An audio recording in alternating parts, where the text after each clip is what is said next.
following up on something on this project, and it turns out it's been a success. Lots of people have seen it here in the Martin Luther King Library. So you're making some adjustments. What are you doing today? So today I'm adding an audio component. So I soldered this microcontroller kit and attached it to a doorbell that's actually, it's called a momentary switch, and I put it in a doorbell casing so that when you press the doorbell.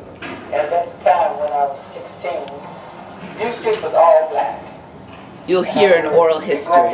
U Street, as soon as you got to... I'll turn it down now. That's good. So that tells a story about... It tells a story about Washington, D.C. And these are all folks mostly from the U Street corridor, mostly in their 60s, 70s, 80s, telling stories about growing up in D.C. So and then there's also, I put a poem of mine about D.C. So there's 5 different tracks. So each time you hit the doorbell, you'll hear a different track. So I thought that was a neat way to add some elements of history to the house. And you got lots of pictures now. Did you collect these pictures from all one resource or in the library perhaps? Or? Yeah, these pictures are all from the library's Washingtoniana collection.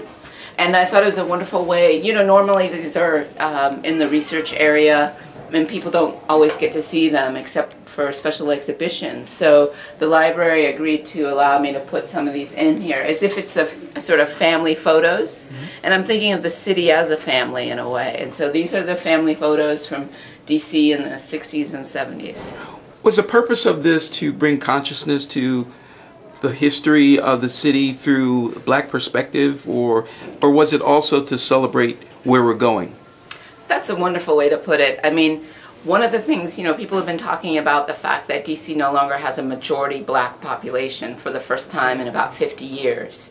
And I think there's beginning to be some tensions about all of the sort of demographic shifts, not just in terms of race, but also in terms of the economics, how the city is becoming less affordable, and even in terms of age, we're getting a huge influx of young people, and then older Washingtonians are feeling a little bit, you know, sort of pushed out. So I wanted to celebrate DC's history and celebrate DC's culture and kind of start a conversation about how do we maintain the best parts of DC's social fabric as we expand and change. So it is a celebration of the future also. But did you really come up with a solution on that? Because that seems like a universal concern. I mean, we are a capitalistic country, right? So the more money you have, the more access you have to resources. Absolutely. I mean, you know, at the end of the day, I'm not going to solve any social issues at all with this piece, but I at least hope that I can spark a conversation and maybe shift people's consciousness a little bit. It's been interesting putting a house inside of the library where there are so many homeless people. And I've had many people come up to me and say, I would love to live in a small house. I don't need a big house. I just want a warm place where I can have a roof over my head.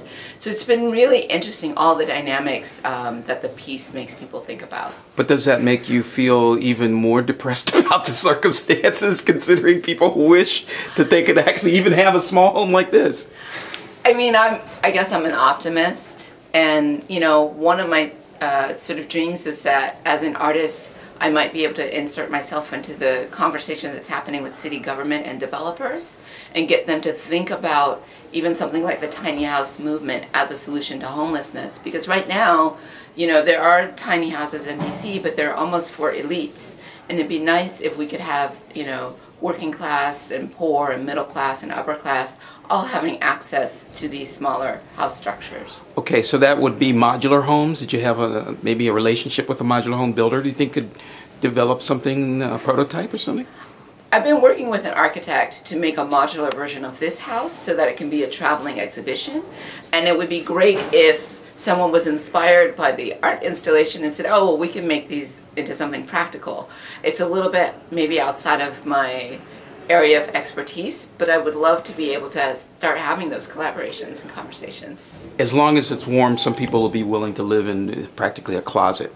I mean, it's better than sleeping in a shelter sometimes or on the street, so maybe it's something that needs to be pursued. I think so. I think it could be a really good solution.